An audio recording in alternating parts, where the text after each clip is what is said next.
After high school, many years ago, I was in a bad place. My guardian had kicked me out after graduation, and she didn't help me find a place to stay, so I lived in my car for a couple months. I met some heavy metal dudes at work one day, and I'd seen them around town. All my other friends knew who they were, and everyone loved them. We became friends over a couple months, and they offered for me to move in with them. I agreed. Looking back now, I wish I had just stayed in my car. The two main roommates were brothers, named Andrew and Seth. They were in a band. They also believed in the occult, and anything of that sort. I never really believed in that stuff, but I'm not one to tell someone what they should believe. They had let me live with them rent-free for several months, so who was I to complain? Being the only female in the house full of young men, I was always looking over my shoulder. You never knew who you can trust. Turns out, I was right to worry. Over time, their friends started to stay with us for longer periods of time, sometimes weeks. Their friends were another group of brothers that they had gone to school with. There were 5 brothers in total, but only 2 of them stayed with us consistently. The younger brother, Mark, was very polite. He cleaned up after himself and always helped with household chores. The other brother, Adam, had a laundry list of mental problems. He had apparently done some bad drugs back in the day, and it had developed into what seemed like psychosis, of the religious sort. He had done some time in prison for assaulting a woman with a Bible, and he would often look you in the eyes and tell you he could see how you would die. Once, he told me that I was possessed by a demon, and that I needed my soul cleansed. Everyone in the house knew he had these problems, but he was their friend. They helped him through the hard times and gave him a place to stay. Otherwise, he'd be on the streets. I was always on guard around him, after the things he told me. No one else seemed to be as concerned as I was, but they should have been. One day, I was sleeping, and my phone rang. It was my boss. He asked if I could come into work an hour early. It was only 12 p.m. I was broke and had nothing better to do, so I said yes. I got up and began getting ready to leave. I walked out into the living room to see Mark and Andrew sitting on the couch, while Adam was on the floor by the TV. He was watching scripture videos on YouTube. Some real end-of-day kind of stuff. But that was fairly common, so I went about my business. I said goodbye and left for work. My shift at work was almost complete when the phone rang. My boss answered and handed the phone to me and said, "It's for you." I was just a cashier, so I assumed it was a friend that couldn't reach me on my phone. I answered the phone and heard a man's voice that I didn't recognize. "Hi, this is Detective Williams. Something happened at your apartment today, and we need you to come by the station to talk about it." I left work immediately. I had assumed one of the brothers had been arrested for drug dealing or something. I was very wrong. I got to the station and was buzzed in. An officer escorted me to a small, cold room with a camera. He gave me a bottle of water and left me by myself for about 30 minutes. My mind was racing, thinking, what could have happened? He came back in and informed me that Adam had stabbed and killed Andrew at around 1 p.m. I was shocked. I had just left the house an hour before it happened, and everything seemed fine. I asked if there had been a fight. The detective informed me that there had not been a fight, and it seemed to have happened out of nowhere. I gave my statement to the police and left with nowhere to go, still in shock and confused out of my mind. Our apartment was a crime scene, so I went to another friend's house to watch the news report, since the police wouldn't give me any information on the case. Over the next couple days, the information began to be released. Adam hadn't just stabbed Andrew once, not twice, but he'd stabbed him over and over and nearly decapitated him. After the murder, he ran down the road, still holding the murder weapon. He called 911 and informed them what he had done. I watched the news report in horror. We had known he was unstable, but this?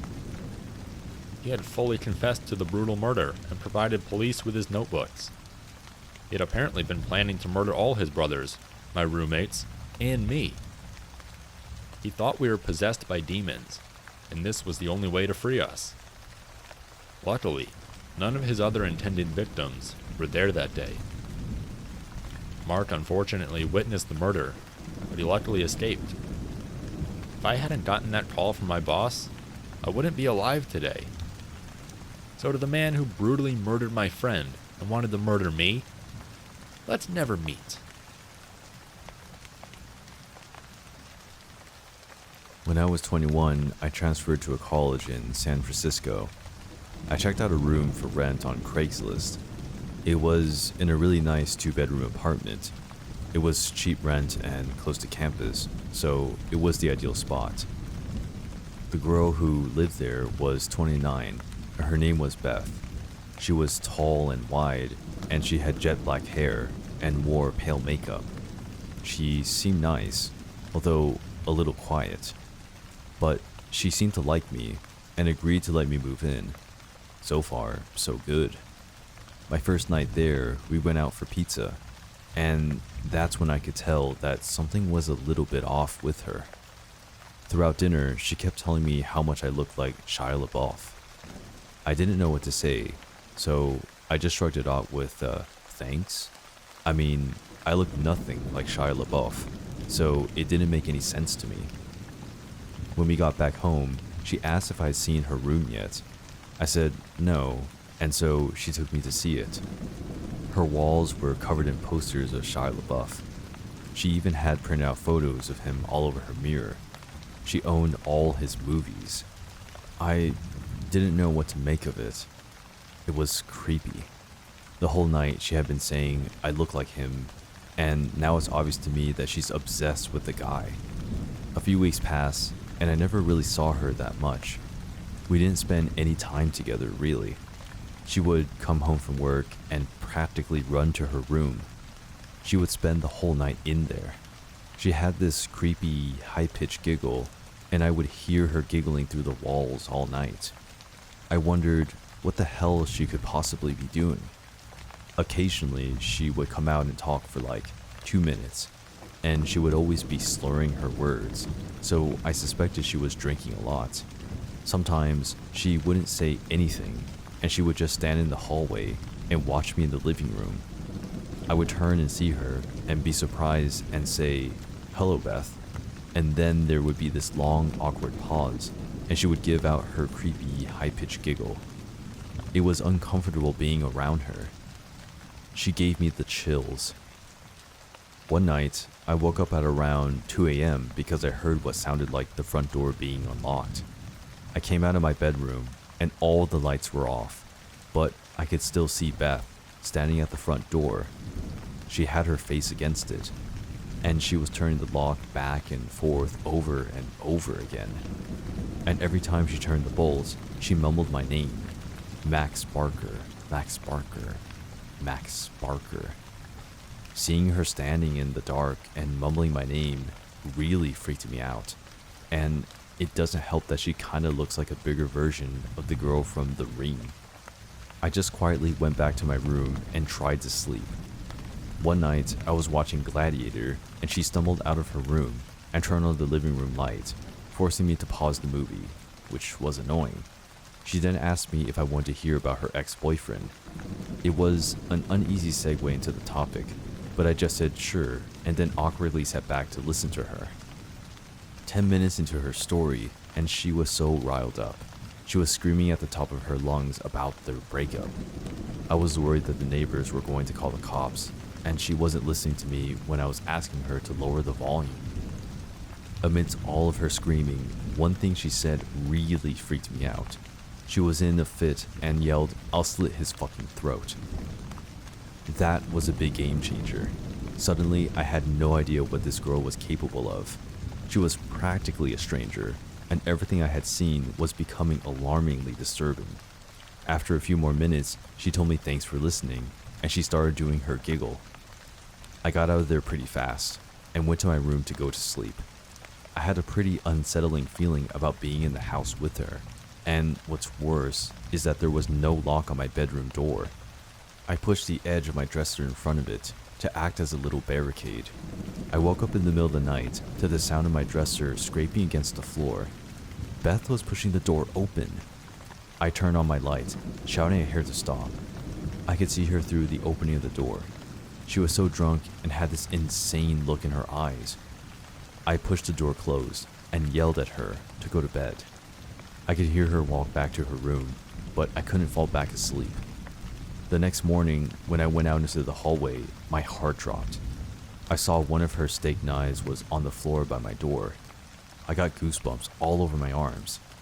All I could think about was saying she would slit that guy's throat. I confronted her about it, and she said she didn't remember trying to push my door open. She said she didn't even remember telling me about her ex. I had enough. My lease was month to month, so I found a new spot and moved out. About a month after I moved out, she contacted me. I was at the movies, and my phone was off. When I got out, I turned my phone on, and to my shock, I received in 40 plus text messages that she had sent me over the past 2 hours. They were all just insane texts that ranged from everything between, "Hi, how are you?" to, "I fucking hate you." It was insane. I didn't respond, and I never heard from her again. I always wonder if I hadn't set my dresser in front of my door, would she have quietly come into my room and slit my throat? It freaks me out. If you enjoy Creepy Nights content, let us know. Give us a subscribe, a thumbs up, or in the comments, let us know your thoughts. We'd love to hear from you. Also, check us out on Instagram for more horrifying content. And if you have any stories of your own that you would like me to personally narrate, check out our subreddit. Until next time, my friends.